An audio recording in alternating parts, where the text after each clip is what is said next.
Boris Bućan svoje djelovanje započinje bojanjem plastičnog cijeva u galeriji Centar, oslikavanjem oronule fasade u Savskoj cesti te bojanjem pločnika u Varšavskoj ulici.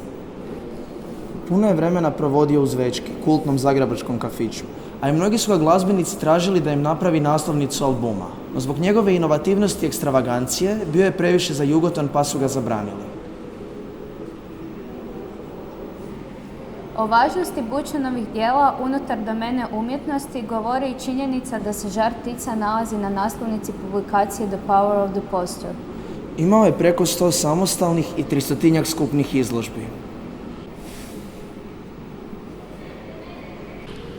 Uvršten je među antologijska djela svjetske plakatne umjetnosti.